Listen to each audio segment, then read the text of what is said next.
Well, ladies and gentlemen, as you read this cartoon, this was another Thanksgiving cartoon. Thought you might like it, even though Thanksgiving is past.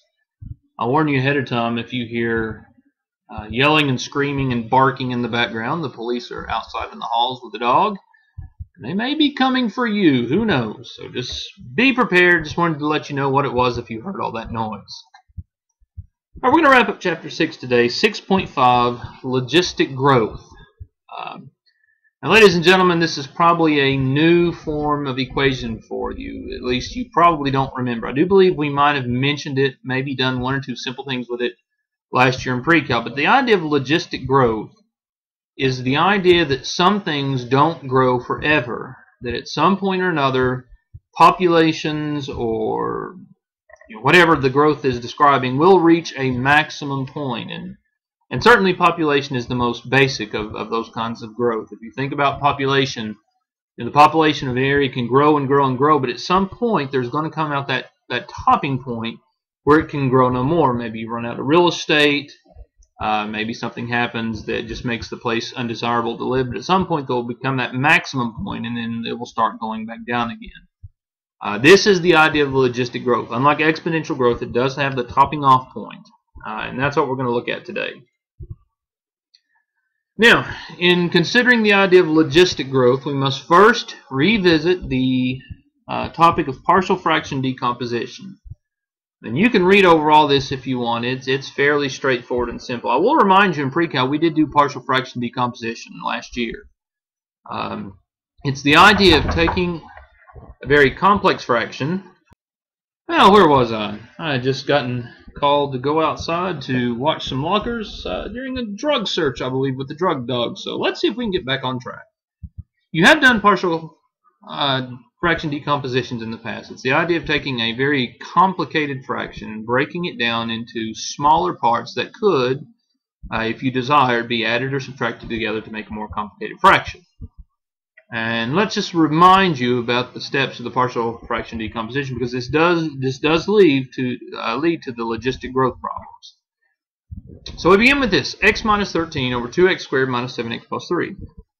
And we ask ourselves what equations, or what fractions I should say, can be added together to get this one fraction.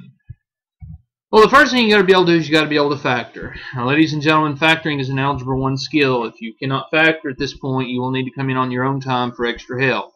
2x squared minus 7x plus 3 does break down to 2x minus 1 times x minus 3.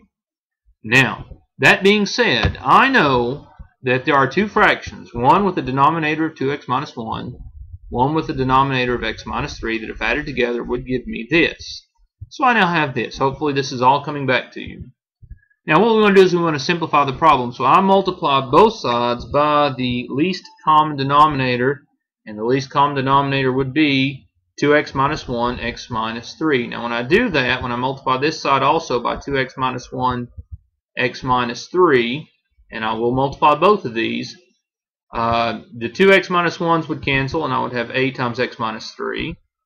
The x minus 3s would cancel and I would have b times 2x minus 1.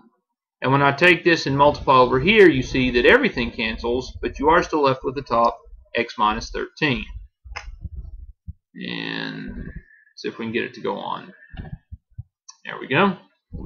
Get rid of that writing here in just a moment. There's what we have. Now, we need to solve for a and b. To solve for a and b, we are going to very carefully select values for x. Now, you may say that they're random values, but they are not in fact random values. They are carefully selected values of x. For instance, I'm going to select 1/2 for x, and I will select 3 for x. And my writing's not going away, so I guess I'm going to erase it. Boy, this video is just full of all kinds of little surprises today, isn't it? Alright, so we'll select different values for x. And now the mouse isn't working. Even better. So we'll do it this way. If x is equal to 3, I plug in 3 for x here, and I plug in 3 for x here. You see the a goes away. 2 times 3 is 6, minus 1 is 5. So 5b, and if you plug in here, 3 minus 13, negative 10. Divide by 5, and you see b equals negative 2. Now we also need to get the a value. This time I will plug in x equals negative 1/2. I do that. See, negative 12.5. That's what you get from plugging in here. Equals Then you've got the 1/2 minus the 3, that's negative 2.5a, and then that part would be gone. Divide by negative 2.5, and if I can move the screen down, you see a equals 5. Now we can take those values and plug them back in, 5 for a, and negative 2 for b, and you get this final answer right here. And while it may not look simple, this is actually a much easier problem when it comes to integration and things such as that. Alright, we'll move our screen back here if I can get a hold of it. Alright, there we go. Now, if you are breaking things down to partial fractions, as we have to here, we can't do U substitution. I'll tell you why in just a moment. But if we have to break things down and the top is bigger than the bottom, now you notice on the last one it was not the case. If you want to go back and look, go right ahead. But on this problem, the top is bigger than the bottom, and that requires a slightly different approach, and we'll do that. But first of all, why can we not use U substitution on this? Well, what would you let U be? We've learned over and over again that if we do fractions, U is going to be the bottom. So U is x squared minus 1. What would du be? Well, it would be 2x. Well, you see, the problem is this went down to a linear term, dx, whereas this is to the 4th power. It's not a multiple. Even if you wanted to try doing U substitution with U equal to the top, it wouldn't work, because a 4th power would differentiate down to a cube, not a square on the bottom, so it would not work. So, back to the partial fraction decomposition. What we're going to do is we're going to do algebra long division. 3x to the 4th plus 1. Notice I filled in the gaps of the cube and the squared and the x with zeros. Divided by x squared minus 1. Again, I filled in the gaps. Now, we ask ourselves, x squared, what do I need to multiply it by to get 3x to the 4th? Well, I need 3x squared. Then you actually multiply that out. 3x squared times this would give me 3x to the 4th. 0x cubed minus 3x squared. Then remember we subtract. 0 minus negative 3x squared gives me 3x squared. Drop down the next two terms. Why 2? Because I've got 3 terms here. I need 3 terms here. And we have x squared, 3x squared. I need a 3. That gives me 3x squared plus 0x minus 3. And subtract 1 minus 3, or 1 minus negative 3 is 4. So that tells me that this fraction here, which is inside the integral, is 3x squared plus 3, that's this part up here, plus 4 over x squared minus 1. And the x squared minus 1, again, was what we were dividing by in the beginning. Remember, you take your remainder over what you're dividing by. And it's that we're going to break down, the 4 over x squared minus 1. So we know x squared minus 1 factors to be x minus 1, x plus 1. And now I'll multiply by the LCD, which is x minus 1, x plus 1. Everything cancels on this side but the 4. X minus 1's cancel here, but I have x plus 1 left over, A. And then the x plus 1's cancel here, and then there's the B. Now, what values of x do we want to use? Let's start with x equals 1. Now you see that'll cancel the B. 1 plus 1 is 2a equals 4. A is 2. Now, to cancel the a and solve for b, we'll plug in negative 1 for x. That gives us negative 2b equals 4. B is negative 2. And there's our new equation. We'll take that and plug it in along with what we had originally. Here is the entire problem now, divided out, broken down, and now we can take the antiderivative. The antiderivative of 3x squared would just be x cubed. Of 3 would be 3x. But what about these right here? Well, if I use u subs, let's just look at this one only.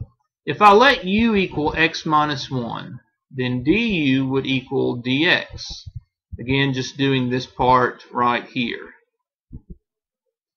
So this would become 2 times the integral of 1 over u du, and we all know hopefully by now that the integral of 1 over u is natural log of u.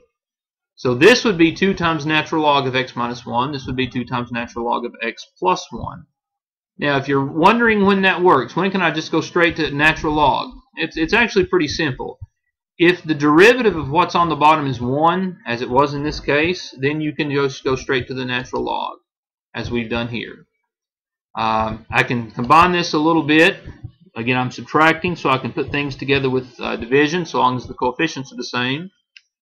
And I can leave it like that, and I'm good. Alright, number 3. Finding 3 partial fractions, and we are finding the general solution of this right here. Now the reason it's going to be 3 is because you see x squared minus 4 breaks down to two factors, x plus 2, x minus 2, and then you also have the x minus 1. So we're going to have an a, b, and c that we have to find.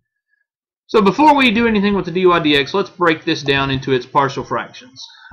Again, x squared minus 4 is x plus 2, x minus 2, and this is x minus 1. Now as a side note, if you're wondering, what if when I work the problem I don't put the a over the x plus, what if I put it over the x minus 2?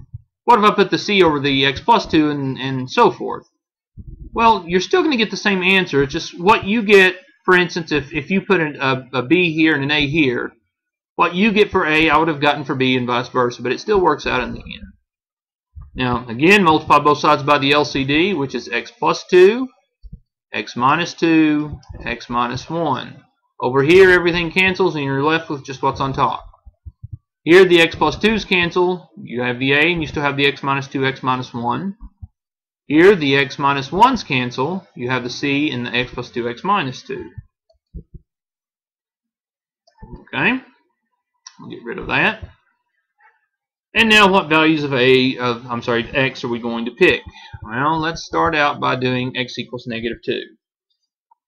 Now, if I do negative 2, you see the b value is gone right here, and the c value is gone. So I'm left with this. Plug in negative 2 on this side, you should get 36. Negative 2 minus 2 is negative 4. Negative 2 minus 1 is negative 3. So 12a is 36, a is 3. Alright, what's another value we're going to pick? Well, this time, how about we pick x is 2? If you pick x is 2, the a term is gone, the c term is gone. 2 plus 2 is 4, 2 minus 1 is 1, so 4b equals 4, therefore b must equal 1. Alright, going to the last term. I've eliminated I found the a and the b. I need to get c, so let's eliminate a and b. Let's let x equal 1 this time. 1 minus 1 would take a away.